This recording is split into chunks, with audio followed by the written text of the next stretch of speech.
आदरणीय अध्यक्ष महोदय, इस नजूल के विषय में आपने बोलने का अवसर दिया, इसलिए आभार व्यक्त करते हैं। ये विषय इतना सरल भी नहीं है जैसे जितना माननीय संसदीय कार्य मंत्री जी ने कहा। ये विधेयक छोटा हो सकता है, लेकिन इसके परिणाम, इसके दुष्परिणाम बहुत गंभीर होंगे और इतने दिनों के विधानसभा के कार्यकाल में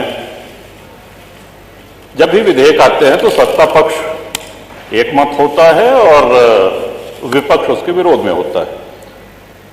मैं सिद्धार्थनाथ जी और हर्ष जी को भी आभार व्यक्त, इन्होंने सही तस्वीर रखी है। ये अपनी पार्टी के हित के विषय में सोच रहे हैं। पहली बात जो एक ये कहा गया कि साहब ये स्वतंत्रता सेनानियों की भूमि है, एकाध अपवाद हो सकता है। जो स्वतंत्रता सेनानी थे, जिन्होंने अपने प्राणों को आहूत किया, बलिदान दिया, वो इतने बड़े लैंडलॉर्ड, इतने बड़े पूंजीपति नहीं थे कि महानगरों में उनकी बड़ी बड़ी जमीनें हों। और ये प्रकरण सिर्फ प्रयाग अकेले तक ही सीमित नहीं है। इसमें काशी है, इसमें अयोध्या है, इसमें मेरठ है, इसमें गाजीपुर है, गोंडा है, कहां नहीं है, कानपुर है, सीतापुर है। अब देखिए, सभी माननीय सदस्य खुद कर रहे हैं। माननीय महोदय, पहले तो बोनाफाइड एक शब्द जो इसमें कहा गया कि जिसने लीज की किसी भी शर्त का उल्लंघन न किया हो, उनको छांट करके ये उनको चॉइस दी गई कि आप चाहें तो ये किस्त जमा करके और अपना फ्री होल्ड करा लीजिए। ये लगभग, अगर हमको स्मरण आ रहा है तो 2002-2003 से ये होना शुरू हुआ। लोगों ने अपनी किस्त जमा कर दी, एक किस्त दी, 2 किस्त दी, 3 किस्त। अब उसके बाद सरकार ने कहा कि हम अब आपकी किस्त नहीं लेंगे। देखिए, सरकारें कंटिन्यूटी में, जैसा सिद्धार्थनाथ जी ने कहा, जो निर्णय हो गया है, सरकारें आएंगी जाएंगी, बदलेंगी। आप किसी से किस्त पे कोई सामान लेते हैं तो किस्त, वो सामान आपका हो गया, वो संपत्ति आपकी हो गई। अब आप ये नहीं कह सकते कि नहीं, वो जो 15 साल पहले या 20 साल पहले या 25 साल पहले जो तुमने किस्त दी थी, ये पकड़ो अपनी किस्त और भूल जाओ इसको।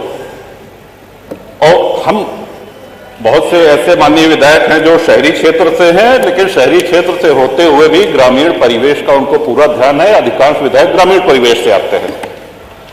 अब जो गांव बसे हुए हैं, माननीय अधिष्ठाता महोदय, हम भी ये जानकारी चाहते हैं कि गांव जो बसे हुए हैं, क्या वो लोग अपनी भूमिधरी में घर बनाए हैं?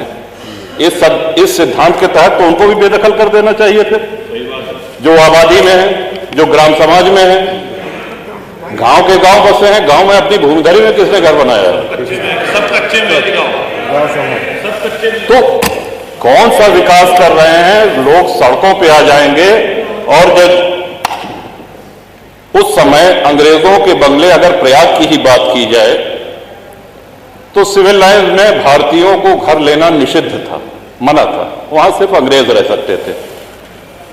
अपनी सेवा के लिए उन्होंने गाड़ीवान, कोचवान, बग्घी चलाने वाले, धोबी, माली, खानसामा, इन लोगों को वहां पे स्थापित किया, जो पुष्ट दर पुष्ट वहां पे चले आ रहे हैं। सागर पेशा एक बहुत बड़ा आंदोलन है प्रयागराज का। एक बहुत बड़ी संख्या में आप हजारों लाखों लोगों को बेघर कर देंगे। 3200 प्रार्थना पत्र लंबित हैं। 2300 लोग ऐसे हैं जिन्होंने अपनी किस्त जमा कर दी है। और हमारी जानकारी तो ये भी है कि हाईकोर्ट इलाहाबाद भी नजूल की भूमि पे है। कई सारे जजेस के घर, हमारी जानकारी, तो उसको भी खाली करा दिया जाएगा। Public service commission, public service तो कितनी ये गंभीर, कौन सा विकास इसमें करेंगे? लाखों लोग बेघर हो जाएंगे। और मैं नहीं समझ पा रहा हूं कि किस मजबूरी में, किसके कहने पर, किन अधिकारियों की फीडिंग पर ये ले आया गया है। ये कहीं से भी न जनहित में है, न विपक्ष के हित में है, न सत्ता पक्ष के हित में है। ये किसी के हित में नहीं है। आप सारे विधायकों की आप पीड़ा, उनका जो मर्म है उसको समझने का प्रयास करें। ये विधेयक तो यहां आना ही नहीं चाहिए था, लेकिन चूंकि आ गया है तो अब आने के बाद मजबूरी है, इसको प्रवर समिति को भेजा जाना चाहिए। और साथ ही साथ जिन लोगों की किस्त जमा है, सौदा हो गया तो हो गया, किस्त आपने तय करी, किस्त की रकम सरकार ने तय करी है। अब जब 2 किस्त 3 किस्त दे दिया, अब आप कह रहे हैं कि नहीं हम नहीं लेंगे, तो ये नहीं होगा, होना नहीं चाहिए, न्याय संगत नहीं है। और जिनकी लीज एक्सपायर हो गई है, जब अंग्रेज लीज रिन्यू कर सकते थे, तो क्या हमारे स्वतंत्र भारत में एक लोक हितकारी सरकार क्या लीज रिन्यू करके उनको वहां बसाए रखने की जिम्मेदारी सरकार की नहीं? सबको बेघर करके भगा देंगे? कौन सा विकास हो रहा है? उनके पुनर्वास के लिए, उनको पुनर्बसाने के लिए कोई इसमें उल्लेख नहीं। गोलमोल भाषा में कहा गया है कि यदि सरकार करना चाहे तो करे। इसमें महोदय बहुत बड़ी क्रांति हो जाएगी, लोग सड़कों पे आ जाएंगे, हाहाकार हो जाएगा पूरे प्रदेश में। ये विषय बहुत ही जटिल है, बहुत ही संवेदनशील है। तो इन्हीं शब्दों के साथ मैं आशा करता हूं कि सरकार पुनर्विचार करे, प्रवर समिति को भेजे, और जो लोग जहां बसे हैं उनको किसी भी हालत में वहां से बेघर न किया जाए। जो फ्री होल्ड के क्रम में है फाइलें, उनको शीघ्र समयबद्ध निस्तारण किया जाए, उनकी शेष किस्त लेके, और जो लीज खत्म होने के कगार पे हैं उनकी लीज रिन्यू की जाए। इन्हीं शब्दों के साथ बहुत धन्यवाद। माननीय अनिल कुमार।